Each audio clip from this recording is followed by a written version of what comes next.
All right, what's up, everybody? We have a very special guest with us today, Crypto Eddie, who I believe this is our 5th or 6th time chatting with you on one of these calls, and we're going to be going over a lot of XRP metrics today with a little bit of GALA and Cardano mixed in, potentially some other projects. We'll see how our time looks, but really excited to have you here with us, Crypto Eddie, and we're always honored to chat with you and your community. So, thank you for being here with us. How has everything been? Yeah, thanks, Brian and Dino. It's nice to see you again. And we've been doing this for a couple of years now, so it feels really good to see some of the metrics that you've followed really play out to be some interesting. This is, I think, going to be an interesting episode.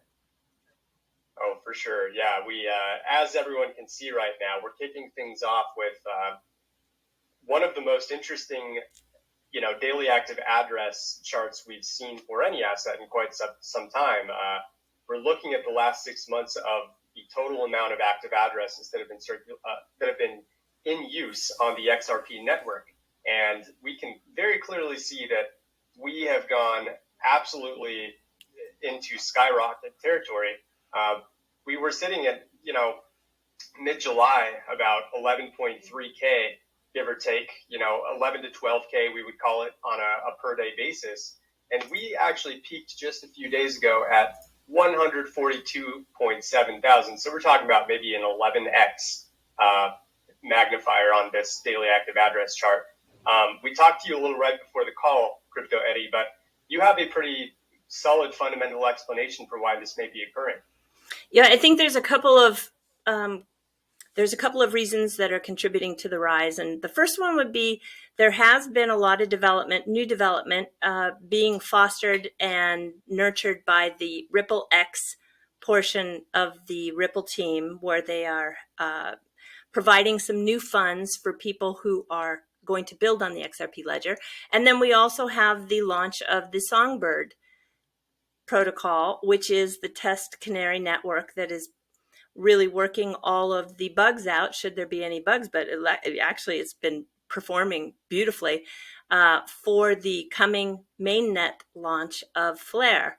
And so the reason that activity would correlate is because that particular unique blockchain uses the XRP ledger. So anytime there's a transaction on the XRP ledger, there is, of course, be a little bit of burn of XRP because it is the native token of that protocol of the ledger. So yeah, I would imagine, and there's been some really successful projects already. For example, the NFT that there was, I believe, 10,000 NFTs that sold out in 1 hour. So there's just a lot of projects that are on the Songbird Protocol and testing and having fun. And this is what I think is what we're looking at. Yeah, I mean, this is the reason why. So like I said before the call, we had a couple of people, every weekly stream that we do, we have a couple of people ask us about XRP. And so maybe a week or two ago, we were looking at this chart and I was sort of dumbfounded, because if you really take a look at the last 2 months, there's been like a 500% uptick in network level activity, which is just ridiculous. We have seen only a few coins record this type of growth recently, at least when it comes to top cap coins. I have seen Litecoin do similar things, but even Litecoin has sort of struggled to maintain this level of activity in the past, let's say, month or so. But XRP, the amount of addresses just daily interacting with the coin continues to grow. And even though, XRP is not insensitive to market volatility, so obviously it too had the prices sort of fallen a little bit, the network level activity has not faltered at all. So this, to us, generally speaking, would point to a potential sort of bullish divergence, right? When a coin's price action starts to decline, however, the amount of network level activity and sort of daily interaction with the blockchain seems to maintain an upward momentum. This might be a positive sign. It's difficult to argue that this is not a positive sign, at the very least, for the XRP network and for the adoption of the XRP token, because Eddie, I think what you're saying is we're seeing more and more sort of potential use cases for the token. And this is the reason why, as the use cases branch out, we might expect to see even further sort of increase of daily network level activity for XRP, right? Yeah, and I would be amiss to not mention ODL, and I really need to put that one in equally on the same in terms of impact, because there's a new partner that Ripple has joined with, and that's Tranglo, and they are absolutely live with some new accounts that are happening into the Philippines. And we've got ODL, on-demand liquidity, with the use of the digital asset XRP, really building out in Southeast Asia. So I think you have to realize that there is a lot of growth with the use of the asset as a bridge asset when it moves from fiat to fiat in moving money across the globe. So I think this is also, for sure, this is a sign of the on-demand liquidity growth too. You know, we had Japan go live in ODL. We had Flash FX go live with some more corridors into even Europe with Bitstamp recently. So there's just a lot happening in many, many camps using the XRP ledger. So I think, generally speaking, the chart that I definitely wanted to open with is this one. But overall, I think, Brian, we can also talk about a few other sort of maybe a bit more short-term metrics that might be of interest to potential XRP holders, because as we've talked about yesterday on another video that we've done, you know, the last or yesterday's correction has had a very strong impact, not just on Bitcoin's price and on-chain and social metrics, but on the on-chain metrics of most coins, and XRP is included. So I think one thing that we always like to look at when we're analyzing these type of market-wide dumps is looking at the potential sell-side pressure that a coin might experience. And an interesting metric always to check out what exactly is going on at this point in time with a coin and with coins holders, what is the average sentiment of a particular coins holders, is looking at its Nvrv ratio. So for those that are not familiar with what this metric does, Nvrv ratio is an on-chain metric that tries to visualize the average profit or the average loss of a group of holders. So we usually like to look at the 30-day Nvrv ratio for a coin, which essentially shows the, based on on-chain data, it does make some assumptions, but it shows the average, in this case, loss of all addresses that have acquired XRP in a particular amount of time. So the 30-day Nvrv ratio basically shows the average profit or the average loss of addresses that have acquired XRP in the previous 30 days. So currently that Nvrv is minus 4.6%. That means on average, the short-term holders, swing traders for XRP are down 4.6% in their initial investment. So the way that people or on-chain analysts use this metric is the higher the Nvrv ratio gets, usually what that points to is the higher the unrealized profits become, right? And so the greater the Nvrv ratio, the more risk it can be to enter into a trade, because you're entering into a lot of money that might be looking to, reduce their exposure and de-risk and generally sort of leave the market for the time being. So the higher the Nvrv ratio is, the more sort of potentially overvalued the coin is, and the more risk it can be to accumulate. And then the lower the Nvrv ratio gets, based at least on this metric, which obviously you can never look into it from in a vacuum, but based on this metric alone, the lower that it is, the more opportune time it can be to accumulate a coin, right? And then, so currently we are seeing short-term XRP holders be a little bit underwater, minus 4.6%. That's basically the same level where we're seeing Bitcoin's holders as well. At this point in time, they are down minus 4.1% of their initial investment. So it's basically sort of around that same level. Ethereum is minus 5.5. So they're all sort of in that basket, right? So generally speaking, all short-term holders are feeling a little bit of pain, and they're a little bit underwater. So the question that sort of needs to be presented to, and everybody needs to answer for themselves, is what they think is the likelihood that these holders start, offloading their bags when they're down 5%. So what is going to be potential sell-side pressure here? How likely are they to start claiming some of these bags? I don't think the likelihood is that high. Generally speaking, when you're down 5%, it obviously depends on how you sort of analyze the entire market conditions. But I think most holders, the people that wanted to sell have sold already. And I think we're probably not going to see too much sell-side pressure in the short term for XRP, for Bitcoin, for Ethereum. So there is a possibility that we drop lower. And then the lower that we get, the more, like I said, the more potential it is that we're going to see a healthy, sustainable recovery. So as we can see here for XRP, maybe Brian, you can show us the last 2 or 3 years of data, but generally you're right on the money there. It seems like at some point, somewhere around minus 15 to minus 20%, historically this has been a zone where XRP seems to bottom out in terms of its Nvrv ratio and starts an upward, recovery. So we're not there yet. We're on our way to historical lows, but we're not there just yet.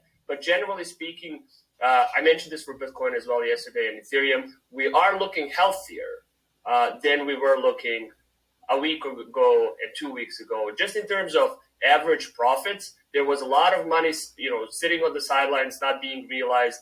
There was a lot of risk to enter into a trade. And so the lower that we get, although it will be painful, the more, de-risking there is. And as a result, we might be looking for a more sustainable price recovery. Mm-hmm. Right. Yeah.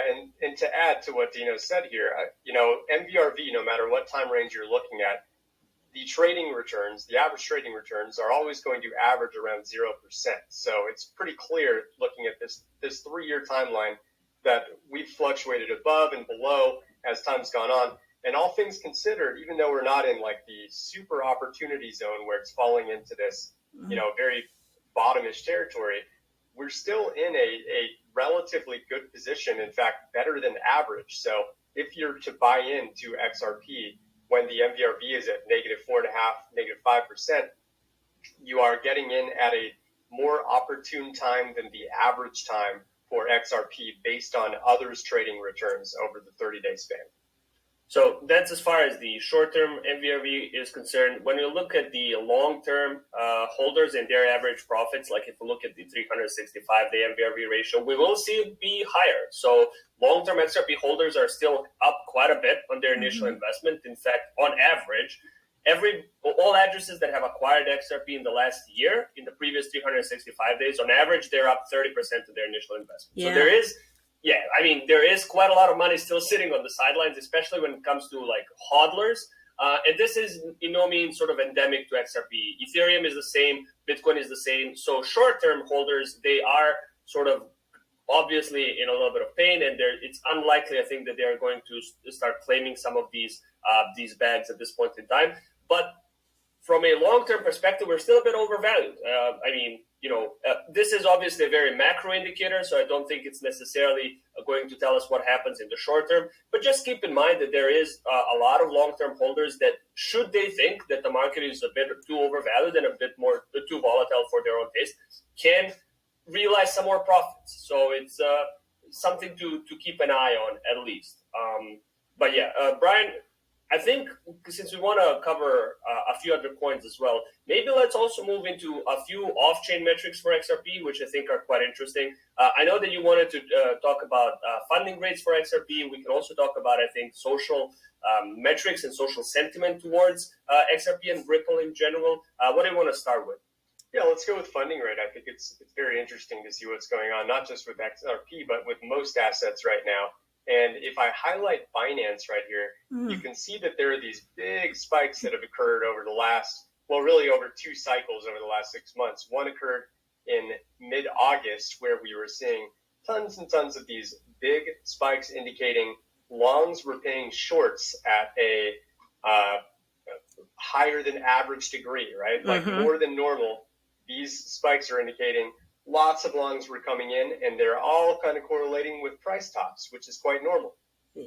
Generally, people are putting leveraged longs in play and all sorts of extra FOMO money in when prices are on their way toward, or already in process, I should say, of a big surge. And that tends to be when corrections happen, which will eventually neutralize the funding rate, sort of just like MVRV, where the higher we go, the more likely a top is around the corner. The lower we go, the more likely a bottom is around the corner.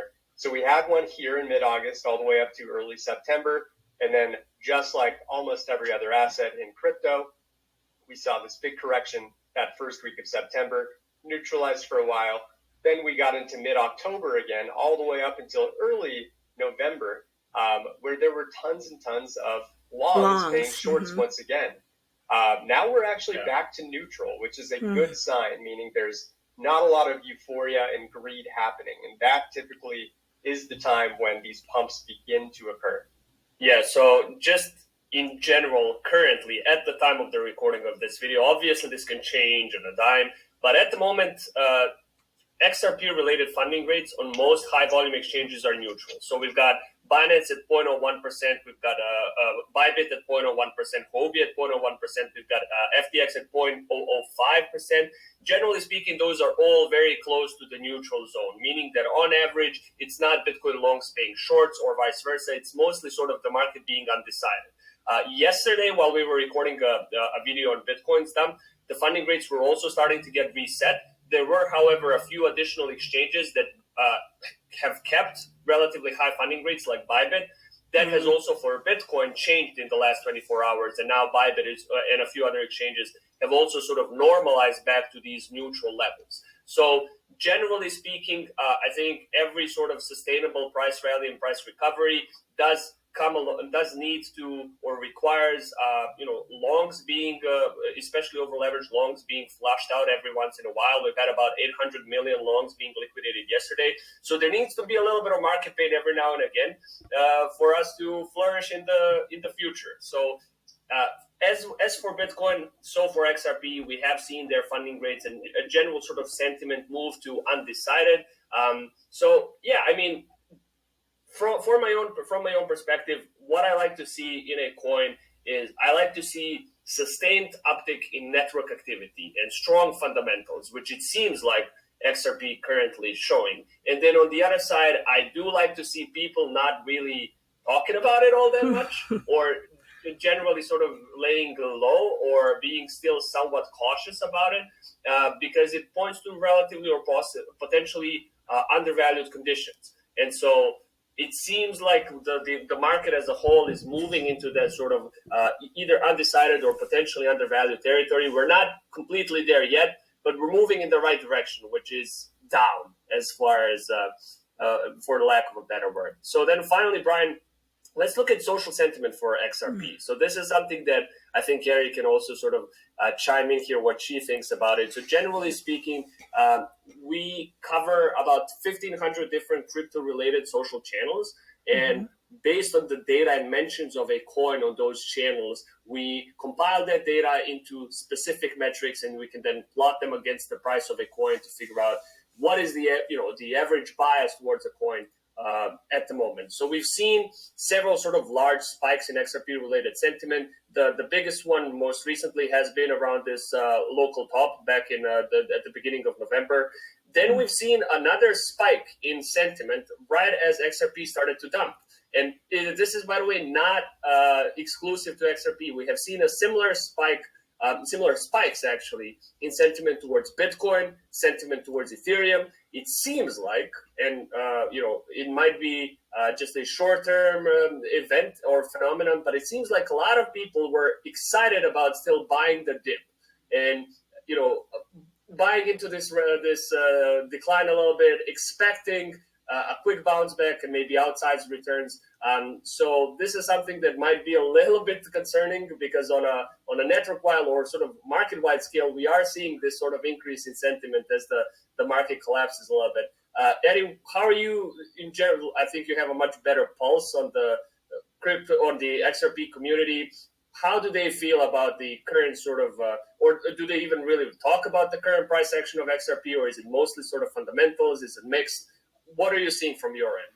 Well, I think as of late, there's so many new people in the space, right? So what we have seen in the last 6 to 9 to 12 months is quite different than what we saw a year ago or 2 years ago or 3 years ago. So that is one critical change that we've seen, is all the new people. So the focus on the price has been less than maybe a year or two ago, because as you said, there's a lot of people who are in a positive position because they have just recently entered into the space. So that focus on price has been a little bit less. Plus, I also think that the XRP holder in general understands that the price has been suppressed because of the SEC lawsuit. So maybe there is a lot of more patience than normal, right? So I think the fundamentals are still very much driving a lot of the interest, because there has been a tremendous amount of progress for in not just coming from the Ripple camp either. There has just been a lot of progress in the use of XRP Ledger in the last 12 months. So I think people are very excited about the potential still, because we have this new emergence of different use cases, not all eggs in one basket as it has been in the past. And so I think that there's just so much going on, really. It's just not one single thing. So when we do see a spike, it could be one of probably a half a dozen reasons why people are talking about it. A cool thing about coins that are actually, that have some use cases and that are being utilized. I think most, even sort of, low and mid cap coins, a lot of them, when you see a spike in social interest and social sentiment and social volume, all of these metrics that we track, generally speaking, when you see an increase in chatter, 90% of the time it's price related. It's mostly people talking about a pump that's occurred, or a pump that they think is going to occur because of some rumors. There are a few exceptions to this rule, and I think the exceptions have been growing in the past, maybe throughout this bull cycle. It used to be just Bitcoin and Ethereum that have had the pleasure of seeing sort of spikes in terms of sentiment and social mentions, even without its price action. Now I think there's a few other coins in that basket. We've seen Polkadot, Solana, I think to a point, as well as XRP or Ripple in general as a project. So we are seeing sort of incumbent projects that are expanding their use cases, who are sort of experiencing elevated, chatter and discussion, even when, regardless of its price action. Sometimes. Yeah. I think this last spike that I'm looking at here is coming from the Swell event, because Ripple just had their annual Swell event. And so there was a lot of announcements that came out with the liquidity hub. That's a big deal. That's a really big deal. And the other thing too is Bitcoin is going to be wrapped. It's going to be held in the Hex Trust, and it's going to really be marketed towards the institutional investors. And it's going to be, it's through a very respectable project that's going to make the asset wrapped in Ethereum to be used in smart contracts. And it will be backed one-to-one with a digital asset. That's a big deal. That's another real impact on real supply, which is going to, of course, have an effect on demand, which those are the basic economics of driving price. And I think for the people who really know that putting XRP into a wrapped Ethereum use case, that's a big deal. So yeah, those are two big things that I think are attributing to the most recent two spikes that I see there at the end, is Swell, and then that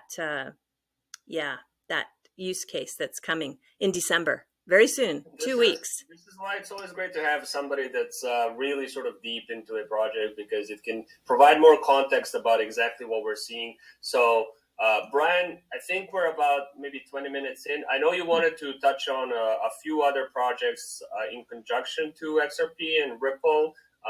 Do you have a few charts that you want to share? Yeah, let's jump into Cardano a little bit. Now, obviously, our on-chain and mostly just on-chain metrics are a bit more limited for non-ERC20s, and obviously the exceptions of XRP, BNB, Litecoin, and a few others that we do happen to have metrics on. Cardano is one where we're a bit more limited, but we do still have things like weighted sentiment, development activity, funding rates, social metrics. So we can start off by looking at the same metric we just looked at for XRP, which is weighted sentiment for Cardano. And we can clearly see that many TAI spikes have occurred during local tops, especially around here when we had the minor correction that occurred right as people were getting a little too euphoric. This was kind of an isolated bump for Cardano, for those who remember what was happening in mid-August. Not all projects were going up the way Cardano was at this point. And eventually it had a bit of a correction here, which allowed the euphoria to come back down. Then, of course, we go off again. Euphoria returns, minor correction, rinse and repeat until we had this big one here, which was, if you look back at the XRP chart, right around the same time. A lot of projects right around the 6th or 7th, were getting these huge euphoric spikes simply because the price was going up so rapidly at this time. A lot of people thought this was the dip, right? Oftentimes we'll see euphoric spikes happen when a mild dip occurs because people think this is the opportunity to jump in and get a discounted price. And then all of a sudden, they all have the rug pulled out and the price goes further down until the buy dip optimism goes away. And obviously, we've had volatility since then. We can see that things have really picked up, though. And this could be another thing where you may have some expertise on it, Eddie, or we can try to speculate a bit on our own. But we're starting to see some euphoria once again. This is Cardano, right? So, correct. So Charles just came back from Africa, and he just, I think whenever he gives his AMAs, there's a lot of renewed interest. He has a way of really being able to engage in his community. So I think that people were a little chatty in talking about what progress he'd made on that trip because he visited a lot of countries. And I think also, too, that the one prior to that was maybe related to the fact that their smart contracts went live, right? So I think that's probably maybe the one to the right and the one to the left, possibly. Yeah, I think that would make a lot of sense for sure. Any smart contract launch would come with some degree of optimism. And as you were giving that explanation, I also brought up the social volume and dominance chart, which is showing just the raw amount of mentions over time. And the blue line here is just overall the amount of volume of discussion on crypto platforms that Santiment tracks on Twitter, Reddit, Telegram, Discord, and a few other various pro traders chats.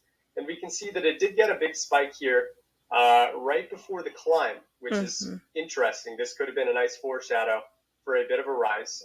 But since then, not really much. And if you compare it to, what we were seeing in mid-August, early September, not nearly the amount of discussion. And that's actually more of a good thing than bad, typically. When crowd starts to ignore a project, particularly a top 10 or top 5 even, like Cardano, it can often be a good time to get in when the crowd is looking elsewhere at meme coins and NFTs and all sorts of things that aren't directly related to Cardano.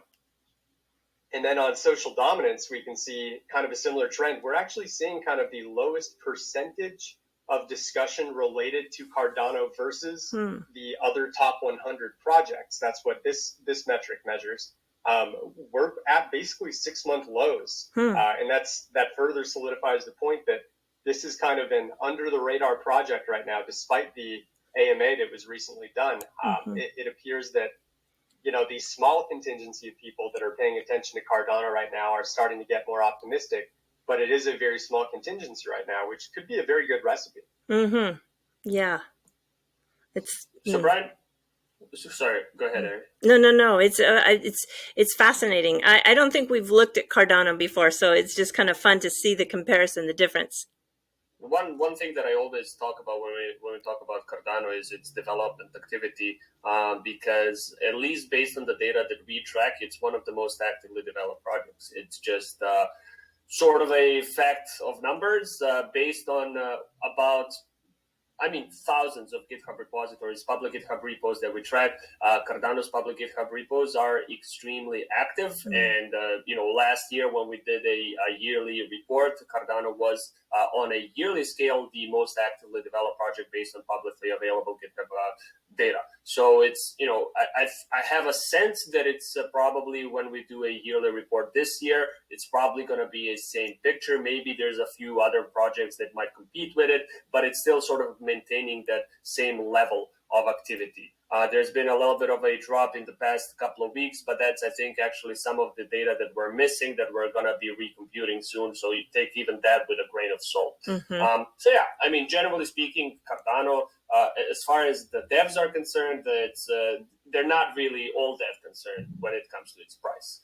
So Brian, the last thing that you wanted to talk about, I think, is GALA, right? Yeah, let's take a look at GALA. Again, kind of more limited metrics on the same. So I think actually, while you share the metrics, I think Eric can maybe tell us a little bit more about GALA for people that are not familiar with the project and what it does and why you're excited about it, Eric. Yeah, I'm excited because they are taking some of the ingredients that are most focused on right now, which is NFTs, play to earn, and the in-game ownership. So those three factors rolled into one, and soon being also integrating onto the Flare network when the mainnet goes live. And the team is just unbelievable, and they are so incredibly active in terms of being creative and engaging with the community, and they have an amazing Discord, and there are just people within the project that are just really, really top tier in terms of their skill and their passion. They have they just have a real true passion in the gaming industry, and they have a lot of just talent, just tons of talent. So I'm very interested in this project, and it has really bucked the trend in the last 48 hours, moving up like incredibly while everything else was being sucked down. So it is one of those really rare projects, I think, right now that is people need to pay attention to it, because they do have the winning combination, which is really, it's so important for gamers to own their own assets. I can't tell you how important that is. And the fact that they are rolling into these really exciting NFTs and airdrops, and the coming game of Mirandus and their current games that they have live right now.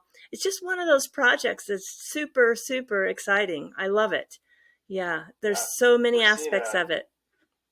Yeah, clearly, the social volume for it is up for good reason. It's up about 145% in just the last 5 days. And so social volume is seeing its biggest spike since October 7th, which was likely some fundamental event going on, not related to price. But this one undoubtedly is a combination of, more and more discovery of the project for the reasons you've just given, Eddie, as well as just the fact that the price is absolutely soaring at the moment. Yeah, so I want to maybe give a few potential caution signs at least for the short-term action of GALA, because obviously this is kind of ridiculous and we're in price discovery. And so there are a few yellow flags that I'm seeing in GALA's on-chain data, at least this is all very short-term. I'm not talking about fundamentals of the project itself. But when you look at the exchange-related data for GALA, usually I like to keep an eye on those when a coin really pumps like GALA currently is.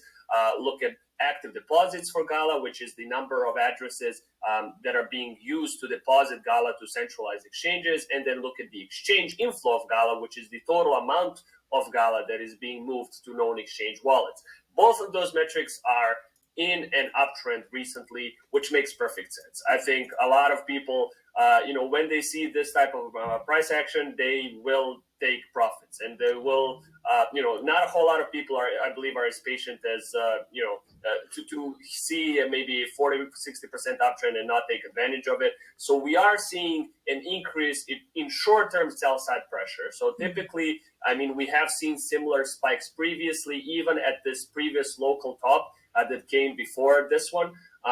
just a couple of days ago. There has been a similar spike in both the amount of GALA moving to exchanges and the amount of addresses that are facilitating that movement. So both of these metrics, they paint the same picture, which is some addresses, some holders, some entities are likely taking advantage of the pump and maybe offloading parts of their bags. So some caution is advised in terms of short-term price action. This might, lead to a short-term correction and then another leg up, or it might sort of lead to a price consolidation for the foreseeable future. But that's all sort of, like I said, it's very short-term. It's just, when a coin pumps like this, sometimes people are going to take profits, and a rising sell wall might be difficult for bulls to absorb in the short term. So it's something to at least keep an eye on, right? Yeah, they're going to do their GALAverse, which is definitely, their version of the metaverse.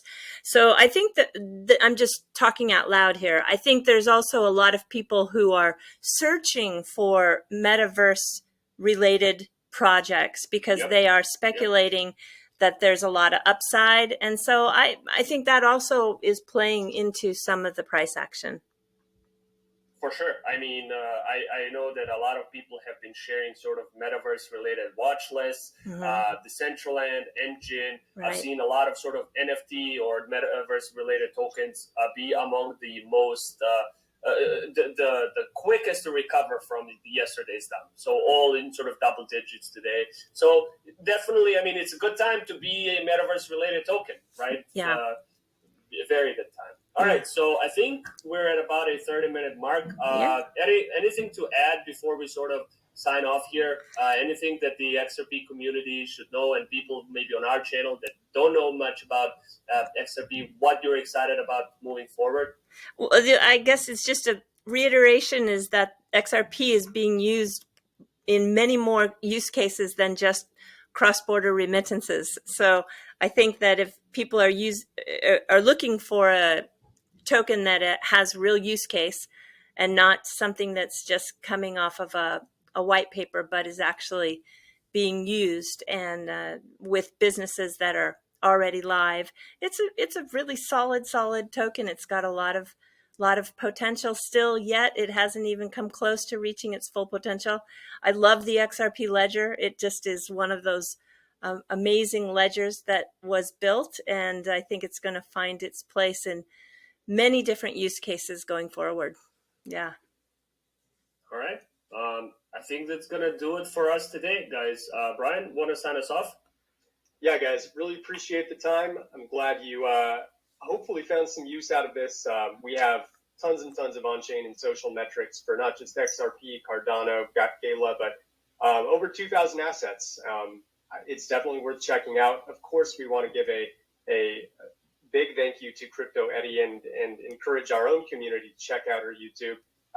Thanks, definitely guys. subscribe for plenty of content related to XRP and other assets. And other assets, and of course, and of course, if you have interest in getting our membership for cheap, we have a promotion going on right now.